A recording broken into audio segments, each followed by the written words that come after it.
Hi, Nigel here with the Drivewire, and this is the 2022 Lexus ES300 H F Sport. Now, it's the first time that the F Sport package has been offered on one of the hybrid ES cars. This one sits in the middle of a trio of models that you can get: the ES250 at the bottom, and then the ES350 with the 6-cylinder at the top.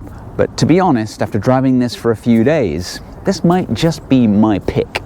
So what exactly makes it an F Sport? Well, it's got some specially tuned suspension, and as you can see here, some pretty nice 19-inch wheels and these Michelin Primacy all-season tires, which are actually better than the ones they put on the last model. A little grippier, I feel. The rear suspension gets a new brace for better torsional rigidity, and also upgraded brakes, which they do provide a certain amount of stoppage, but are a little grabby for my liking, but more on that when we get to actually drive the car. Of course, it's instantly recognizable from the front with the Lexus grille, standard across all the range. Comes with LED lights. It's got these fake air intakes here at the side, but the look is pretty much Lexus all the way through. I'll be honest, it's a pretty good looking car across the board. It looks kind of sporty. It isn't actually a sports sedan. There are competitors from Germany, the BMWs, etc. Their hybrids are going to be quicker than this. But the good news about getting a Lexus is it's not going to leave you on the side of the road stranded. So you may not get to 60 quicker, but you're going to be driving it forever. Obviously, being an F Sport gets these F Sport badges. Then there's a little hybrid badge at the side there, completing the look. And then on the rear you get this nice looking F Sport spoiler.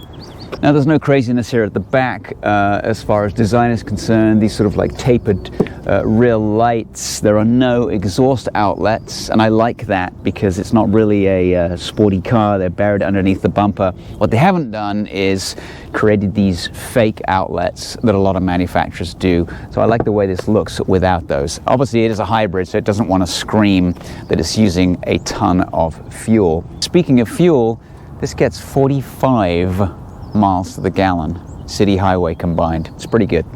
Pretty fair sized trunk actually as well. Got about 13.9 cubes in the back. Underneath you get nothing, no spare tire as usual. There's a little poke through the rear seats as well for longer items. And of course, being a Lexus, there is definitely plenty of room for, I would say, at least 2 sets of golf sticks. Okay, so what makes it go? So under the hood there's a 4-cylinder Atkinson cycle engine. There's no turbos, there's no superchargers, but it is helped along with 2 electric motors for a combined horsepower of 215. You might think that's not a lot, only a little bit more than the base ES250, which has 203, but those 2 electric motors provide an additional 149 foot-pounds to go along with the 169 foot-pounds from the 4-cylinder.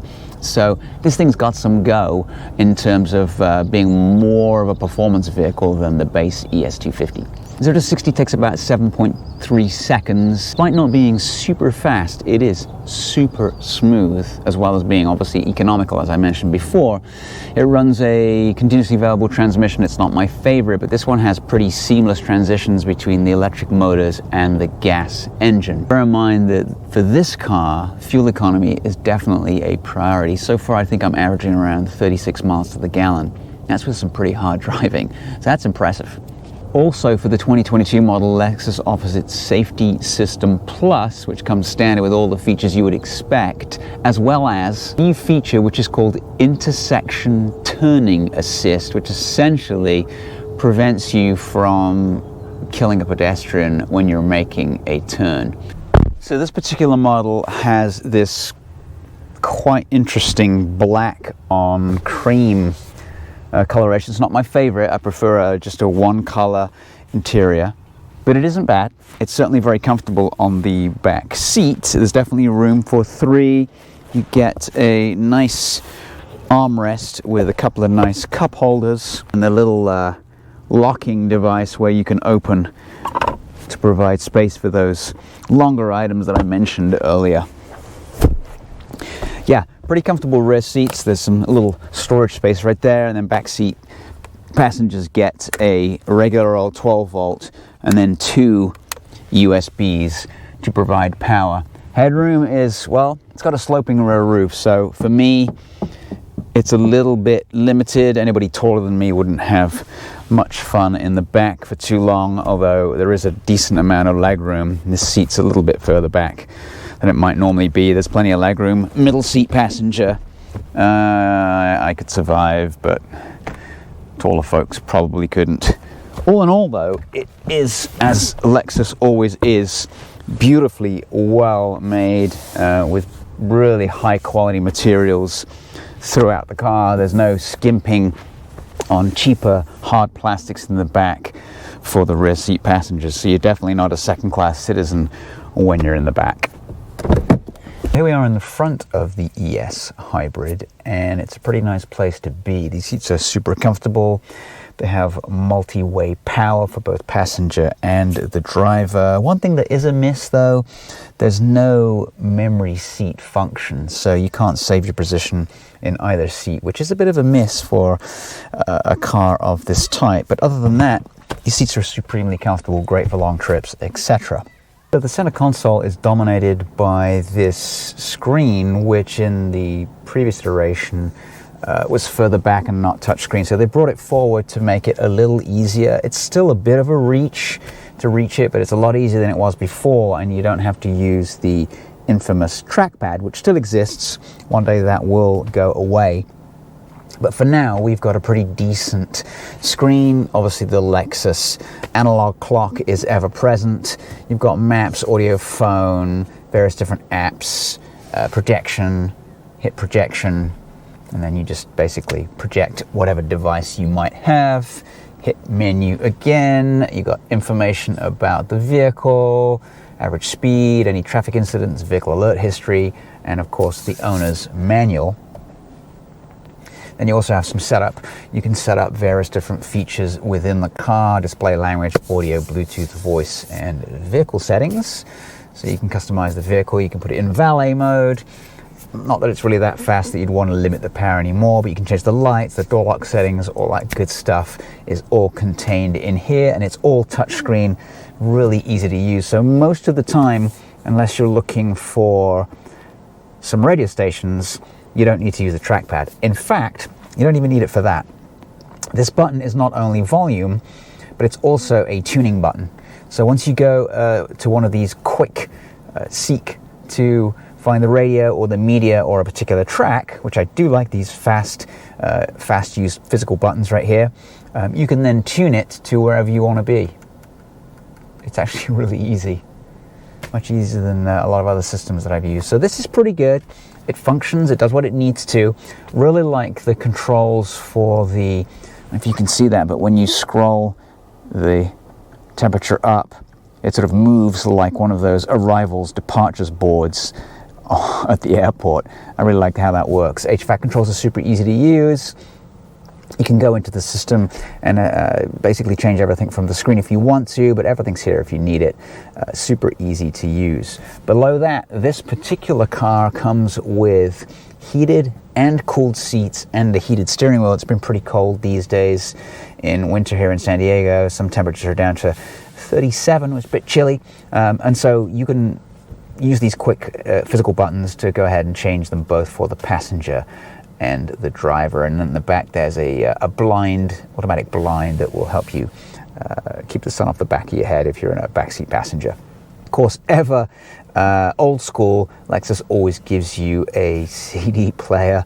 Can't remember the last time I've used a CD player, but it's there if you need it. So a little bit further down in the center console, so you've got the shifter right here. This little device right here pops up. It's got a cup holder, and then a little bit forward, if I move that out of the way, a little bit forward is the 2 USBs and the old school 3.5 jack at the front, which is nice. And here's another thing that I really like. This is a fairly deep cup holder. If I put my hand in, I can go all the way down there, but by pushing this button, a little shelf pops out and makes it into a slightly less deep cup holder for smaller cups. It's brilliant. The other super cool feature is the armrest. So you can open it up here. This is where your wireless charging is. There's some space over here for stuff. And then if you close it, let's say the passenger wants to access it, it simply opens the other way. So Lexus has the controls for switching from different modes. Eco is by default when you basically turn the car on, but you can switch it over to normal by pressing the button in, or you can flip it and change it to sport. Once you flip it to sport mode, you get to see the revs, same information on the left and right, fuel. Haven't used a lot of that. And then you can scroll through and you can put different information on here. Average 33.5. We've been driving it pretty hard. This shows you how much range you have left. I'll be lucky to use all that up before they come pick it up next Tuesday. This one shows you the range, shows you average speed after reset. You can scroll through here, you can see your tire pressures. One of the main things the Lexus has changed is the steering wheel. I mentioned it at the beginning. What I really like about it is they haven't put that horrible plastic wood on the top. So it's a really nice steering wheel, probably one of the best that I've seen, certainly a huge improvement. The other thing I like is this is the switch for turning off lane departure. I find it annoying. I found out that if you hold that down, it turns it off and remembers that setting for whenever you get back in the car and you start the car again, which is the same for the heated seats as well as the cooled seats. It remembers the setting that you left it in and merely starts off where it left off. I like that too. You don't have to reset them, you don't have to turn them back on again, you don't have to keep turning this lane departure off. So that's definitely a plus. The other thing I like as well about this Lexus is it doesn't have that piano black everywhere. This is sort of a nice, sort of cool, sort of charcoal effect. Yeah, it shows a little bit of dust, but it doesn't have that piano black annoying OCD-ness about it that you feel like you got to clean it every 2 seconds. So again, another plus. I can't really find a lot of problems with the interior of the car. Again, the trackpad is the biggest thing it's the elephant in the room. It's the biggest thing that stands out. Everything else is pure Lexus, and it's great. It really is a great car. All right, let's see how the Lexus ES Hybrid F-Sport drives. So speaking of F-Sport, I'll put it into sports mode. A little bit of heated seat on, heated steering wheel. It's a little chilly out there today. And let's go. So first thing you notice, it's very smooth. It's super smooth. The transition between gas and electric is also really smooth.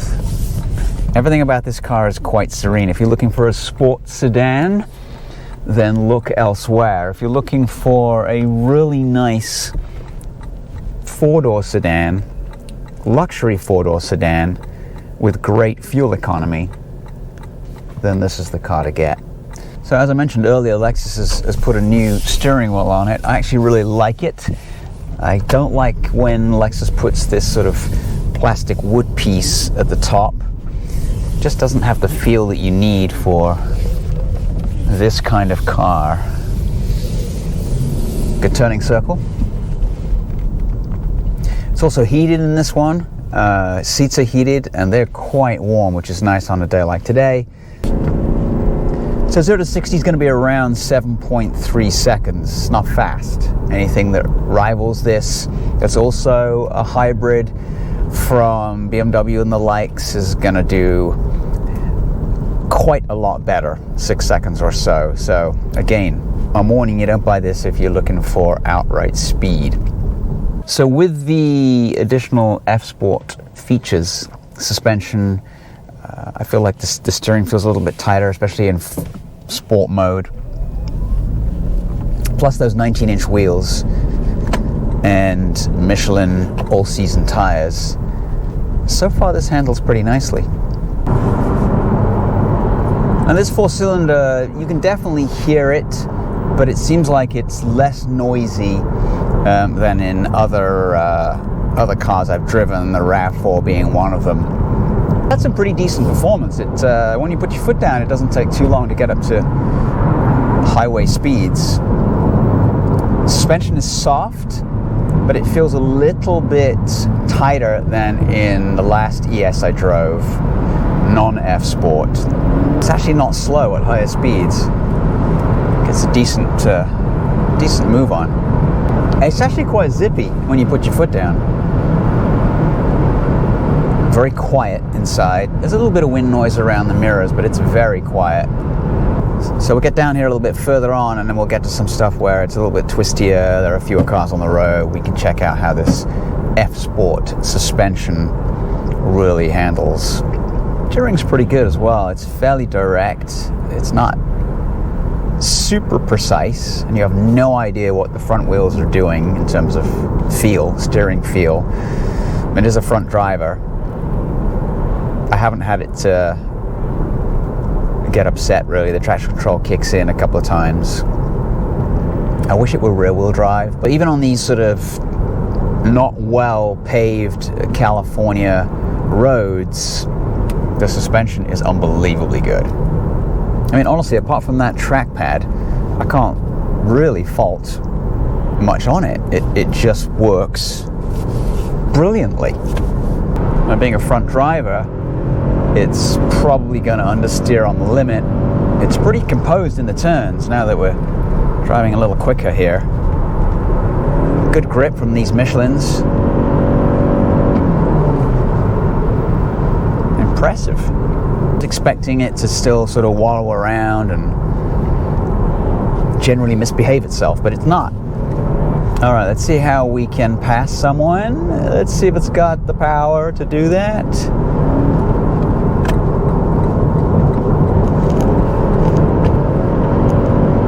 Yes, is the answer.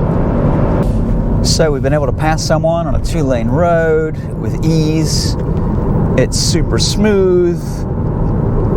It takes the turns relatively well and at quite decent speeds. Well, what do we think?